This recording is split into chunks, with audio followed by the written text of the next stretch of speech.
బాబాయ్ నమస్తే, ఏం చేస్తుంటారు? నేను మిర్చి యార్డ్లో వేమన్గా చేస్తాను. మిర్చి యార్డ్లో వేమన్గా చేస్తున్నారు అంటున్నారు. ఇక్కడ కూటమి ప్రభుత్వం అధికారంలోకి వచ్చింది. ఈ 18 నెలల కాలం పరిపాలన ఎలా ఉందనుకోవచ్చు అంటారు? అంటే ఆ ప్రభుత్వానికి ప్రభుత్వం బేరీ చేసుకుంటే ఆ ప్రభుత్వం వచ్చేసరికి పథకాలు ఎక్కువగా ఇచ్చింది. డెవలప్మెంట్ అనేది ఎక్కువగా లేదు. ఇప్పుడు ఈ ప్రభుత్వం వచ్చేసరికి పథకాలు ఇస్తుంది, డెవలప్మెంట్ చేస్తుంది. రెండు ఉన్నాయి. డెవలప్మెంట్ పక్క నుంచి కంపెనీలో తీసుకొస్తున్నారు. మరి మన ఆంధ్రాకి గూగుల్ సెంటర్ వచ్చింది, వైజాగ్లో పెట్టారు. అవి పెడితే కొన్ని వేల మందికి ఉద్యోగాలు వస్తాయి. మన ఆంధ్రప్రదేశ్ డెవలప్ అవడానికి ముఖ్య కారణం గూగుల్.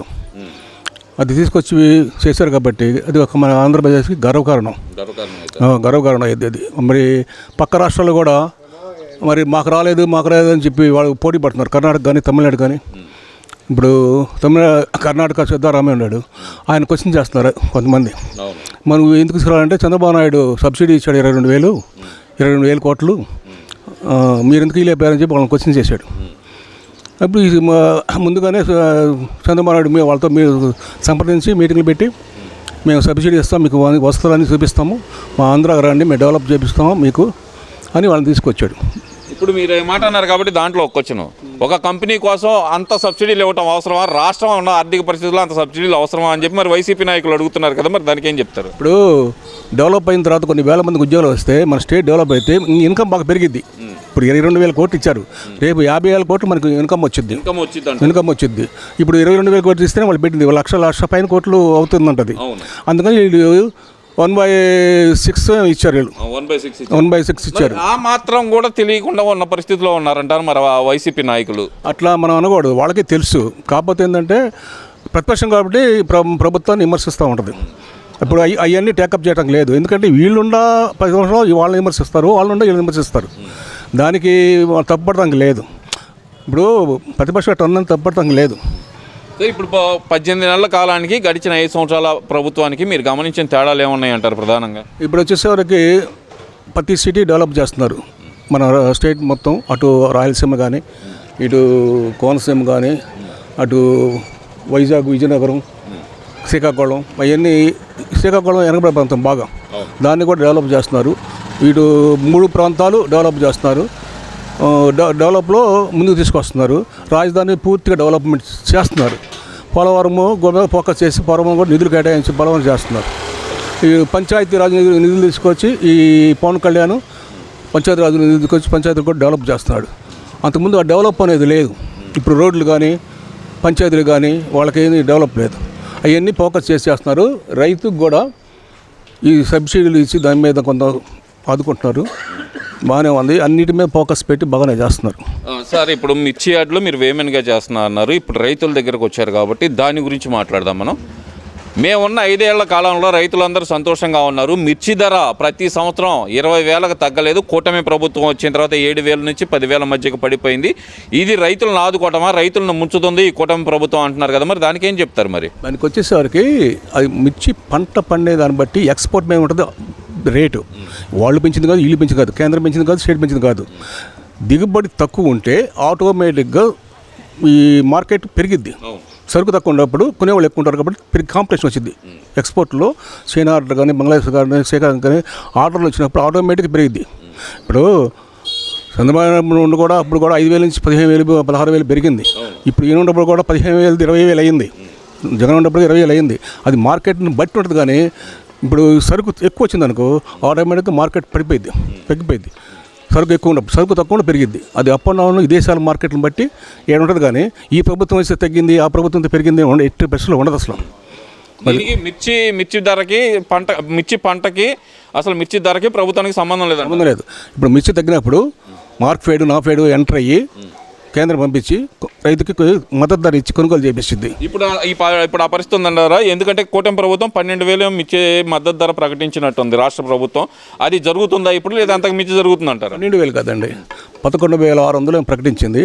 11,600 మించి ఇవాళ 15,000 నుంచి 16,000 మార్కెట్ జరుగుతుంది. 16,000 జరుగుతుంది. తేజ రకం కానీ, లేకపోతే 341 రకం కానీ 16 జరుగుతుంది. మొన్నటి దాకా అయితే 18 కూడా పోయింది. స్టాక్ ఇష్యూలు కొని పెట్టారు 18,000. ఇప్పుడు మళ్ళీ 2,000 మార్కెట్ తగ్గింది. ఇప్పుడు అదే బ్యాడ్గా అయితే 30,000, 40,000 ఉంది.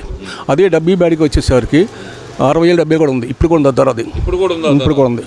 సార్ ఇప్పుడు ఇదంతా ఒకైతే కనుక రాష్ట్రంలో సంక్షేమం లేదు, అభివృద్ధి లేదు, మొత్తం సంక్షోభం మాత్రమే ఉంది అంటున్నారు. అది ఎంతవరకు నిజం అనుకోవచ్చు అంటారు? అవన్నీ కరెక్ట్ మాటలు కాదండి.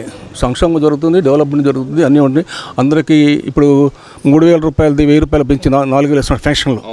ఇప్పుడు జగన్ ప్రభుత్వంలో 2,000ది విడతల వారీగా సంవత్సరం 150 చెప్పిన 5 సంవత్సరాలు పట్టింది పెంచడానికి. ఈయన ఒకసారి 1000 పెంచి ఇస్తున్నాడు అందరికీ. వృద్ధులుగా హ్యాపీగా ఉన్నారు, ఆనందంగా ఉన్నారు. ఏంటి పెన్షన్దారులు ఉన్నారు, విడోలు ఉన్నారు, ఆనందంగా ఉన్నారు. ఏంటి ఒంటరిగా ఉండే జీవించే వాళ్ళు ఉన్నారు, వాళ్ళకి ఆనందంగా ఉన్నారు. పోతే ఈ హ్యాండిక్యాప్ వాళ్ళకి 6,000 ఇస్తున్నాడు, వాళ్ళు హ్యాపీగా ఉన్నారు. అట్నే ఇప్పుడు మోడీ ప్రభుత్వం కానీ చంద్రబాబు ప్రభుత్వం కానీ ఇది విడతల వారిగా ట్రిప్కి 7,000 చొప్పున వేస్తున్నారు. 5,000 ఒకళ్ళు, 2,000 ఒకళ్ళు వేస్తున్నారు. అవి కరెక్ట్గా అందుతున్నాయి, రైతులకు అందుతున్నాయి. 4 సంవత్సరానికి 4 దఫాలుగా వేస్తున్నారు, అందుతున్నాయి అన్నీ, ఇబ్బంది లేదు. సార్ ఇదంతా ఒకేతే అనుకుంటే కనుక రాష్ట్రంలో రెడ్ బుక్ రాజ్యాంగం నడుస్తుంది, ప్రశ్నించే గొంతుకలను అనగదొక్కుతున్నారు. ఇది మంచి ప్రభుత్వం కాదు, ప్రజల్ని ముంచే ప్రభుత్వం అంటున్నారు. ఇది ఎంతవరకు కరెక్ట్ అనుకోవాలంటారు? అది రెడ్ బుక్ అని పెట్టింది ఒక విమర్శించడానికి కాదు, లేకపోతే ఇంకోటి కాదు. రాష్ట్రంలో జరిగేది ప్రొసీడ్ చేసుకోవడానికి అది వాళ్ళు ముందుకు తీసుకెళ్తున్నారు, అంతే తప్ప దాన్ని విమర్శించడం కాదు. తెలియని వాళ్ళు గిట్టిన వాళ్ళు విమర్శిస్తుంటారు. అది 2027లో పాదయాత్ర చేస్తాను, 2029 అధికారం నాదే, అధికారంలోకి వస్తే జగన్మోహన్ రెడ్డి 2.0 అంటే ఏందో చూపిస్తాను అనేది ఆయన రెగ్యులర్గా వాడుతున్న డైలాగు. అసలు ఎలా చూడాలంటారు దీన్ని? అసలు అది ఆయన పర్సనల్ విషయం. అది ఆ పర్సనల్ విషయాన్ని మనం విమర్శించాల్సిన పని లేదు. 2027 పాదయాత్ర చేస్తాడో 2029 వస్తాడో లేదో అది ప్రజలు నిర్ణయిస్తారు. దానికి ఆయన అభిప్రాయం చెప్తున్నాడు, కానీ ఆయన అభిప్రాయం మనం విమర్శించడానికి లేదు. మరి 2.0 పాలన చూపిస్తానంటే కనుక అభివృద్ధి పరంగా చూపిస్తారా, లేదంటే కనుక ఏ విధంగా చూపిస్తారు అనుకోవాలంటారు? మరి వాళ్ళు ఏం చూపిస్తారో వాళ్ళు వచ్చినాక తెలిసిద్ది, దాటి ముందు ఏం తెలిసిద్ది? వాళ్ళు వచ్చితే తెలిసిద్ది, రాకపోతే తెలియదు కదా. వస్తారా రాలో గ్యారెంటీ లేదు. ఇప్పుడు కింద పడ్డాడు, నేను లేస్తే మనిషి కాదు, లేస్తే మనిషి, వాళ్ళు లేచేది లేదు, మనిషి అయితే లేదు. అట్లా ఉంటే ఈ జరగబోయే మాటలు రేపు రాజు ఎవరో రెడ్డి ఎవరు ఉంటారు, ఎవరు పోతారు, ఎవరు కొడతారు, ఎవరు పోతారు. చంద్రబాబు నాయుడుకి ఇన్ని సీట్లు వస్తాయి అనుకున్నారా? ఆయన 150 ఒక్కొక్క సీటు వచ్చేవరకు అహంభావంతో ప్రతిపక్షాన్ని లెక్క చేయకుండా అసెంబ్లీలో తోలనాడాడు ఆయన అందరినీ. ఆఖరికి ఆడవాళ్ళని కూడా తోలనాడు. ఇప్పుడు ఎవరైనా మంత్రులు కానీ నాయకులు కానీ అందరూ బూతులే తిట్టారు. మరి ఈసారి ఆ సానుభూతితోటి చంద్రబాబు నాయుడు 104 సీట్లు కొట్టుకున్నాడు కుటుంబంతో. బూతులు తిడుతుందే తెలుగుదేశం కూటమి నాయకులు తప్పితే మేము ఎక్కడ తిట్టామంటున్నారు కదా సార్ మరి వైసీపీ నాయకులు. లోగలు ఉన్నాయి, ఈ రికార్డులు ఉన్నాయి, అన్నీ రికార్డులు తీయాలి కదా బయటికి, తీస్తే కదా తెలిసేది. ఇప్పుడు వీళ్ళే విమర్శించారు, కుటుంబం వాళ్ళే విమర్శించారు, తెలిసింది కదా.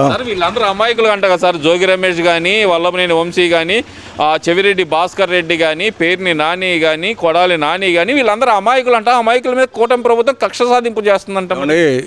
ఎవరికి వాళ్ళు మేము మంచివాళ్ళు అనుకుంటారు. ఇప్పుడు మంచి శుభ్రం అనేది ప్రజలు చూస్తారు, అంతేగాని నేను ఎట్లా వాళ్ళు అట్లా చేశారు వాళ్ళు అనుకుంటే ఉపయోగం లేదు. ప్రజలు అనుకోవాలి. ఇప్పుడు ఎవరి ప్రభుత్వం వాళ్ళకి బాగానే ఉంటుందండి. ఇలా ప్రభుత్వం బాగుంటుంది, వాళ్ళ ప్రభుత్వం వాళ్ళకి బాగుంటుంది.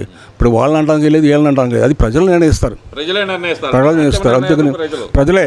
ఇప్పుడు నువ్వు కాదు, నేను కాదు, ఆ నాయకులు కాదు, ఈ నాయకులు కాదు, ప్రజలే నిర్ణయిస్తారు దాన్ని.